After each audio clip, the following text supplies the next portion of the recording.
E ouvi vinda do templo uma grande voz que dizia aos 7 anjos: Ide e derramai sobre a terra as 7 taças da ira de Deus.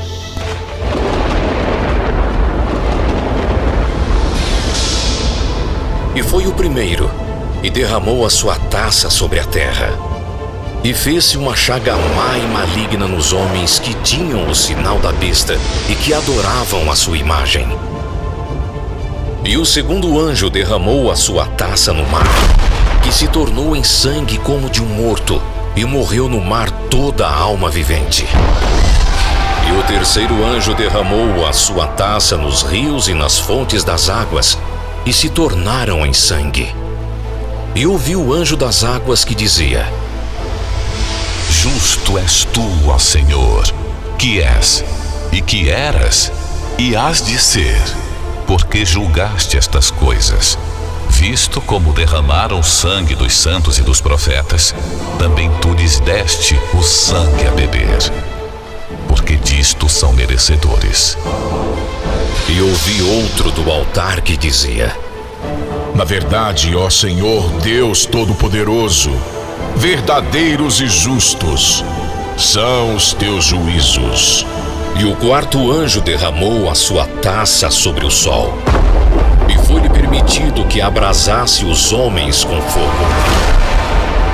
E os homens foram abrasados com grandes calores, e blasfemaram o nome de Deus que tem poder sobre estas pragas, e não se arrependeram para lhe darem glória. E o quinto anjo derramou a sua taça sobre o trono da besta, e o seu reino se fez tenebroso. E eles mordiam as suas línguas de dor. E por causa das suas dores, e por causa das suas chagas, blasfemaram do Deus do céu, e não se arrependeram das suas obras. E o sexto anjo derramou a sua taça sobre o grande rio Eufrates.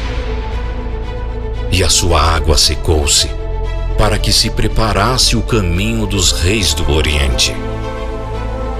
E da boca do dragão, e da boca da besta, e da boca do falso profeta, vi sair 3 espíritos imundos semelhantes a rãs.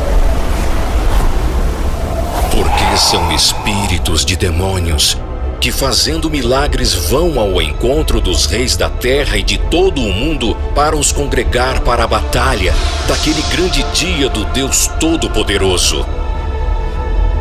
Eis que venho como ladrão. Bem-aventurado aquele que vigia e guarda as suas roupas, para que não ande nu e não se vejam as suas vergonhas. E os congregaram no lugar que em hebreu se chama Armagedon. E o sétimo anjo derramou a sua taça no ar, e saiu uma grande voz do templo do céu, do trono, dizendo: Está feito. E houve vozes e trovões e relâmpagos, e houve um grande terremoto como nunca houve desde que há homens sobre a terra. Tal foi este tão grande terremoto. E a grande cidade fendeu-se em 3 partes, e as cidades das nações caíram. E da grande Babilônia se lembrou Deus, para lhe dar o cálice do vinho da indignação da sua ira. E toda a ilha fugiu, e os montes não se acharam. E sobre os homens caiu do céu uma grande saraiva, pedras aproximadamente do peso de um talento. E os homens blasfemaram de Deus por causa da praga da saraiva, porque a sua praga era muito grande.